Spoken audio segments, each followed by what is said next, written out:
Jésus est en vie. Le livre de la Genèse chapitre 9. Dieu bénit Noé et ses fils, et leur dit, « Soyez féconds, multipliez et remplissez la terre. Vous serez un sujet de crainte et d'effroi pour tout animal de la terre, pour tout oiseau du ciel, pour tout ce qui se meut sur la terre, et pour tous les poissons de la mer, ils sont livrés entre vos mains. Tout ce qui se meut et qui a vie vous servira de nourriture. Je vous donne tout cela comme l'herbe verte.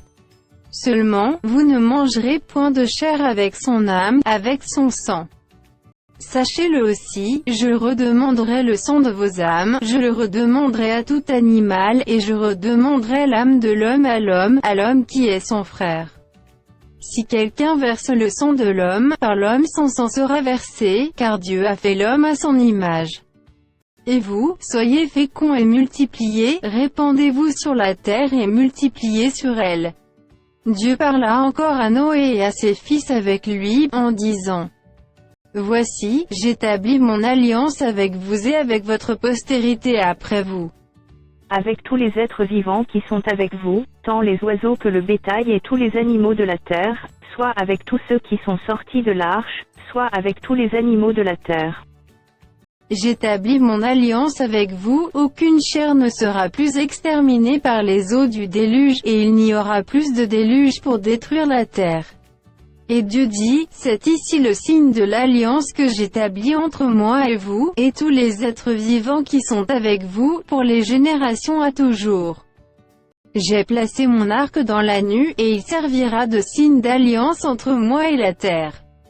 Quand j'aurai rassemblé des nuages au-dessus de la terre, l'arc paraîtra dans la nue. Et je me souviendrai de mon alliance entre moi et vous, et tous les êtres vivants, de toute chair, et les eaux ne deviendront plus un déluge pour détruire toute chair. L'arc sera dans la nue, et je le regarderai, pour me souvenir de l'alliance perpétuelle entre Dieu et tous les êtres vivants, de toute chair qui est sur la terre. » Et Dieu dit à Noé, « Tel est le signe de l'alliance que j'établis entre moi et toute chair qui est sur la terre. » Les fils de Noé qui sortirent de l'arche étaient Sem, Cham et Japhet. Cham fut le père de Canaan. Ce sont là les trois fils de Noé, et c'est leur postérité qui peupla toute la terre. Noé commença à cultiver la terre, et planta de la vigne. Il but du vin, s'enivra, et se découvrit au milieu de sa tente. Cham, père de Canaan, vit la nudité de son père, et il le rapporta dehors à ses deux frères. Alors Sem et Japhet prirent le manteau, le mirent sur leurs épaules, marchèrent à reculons, et couvrirent la nudité de leur père. Comme leur visage était détourné, ils ne virent point la nudité de leur père.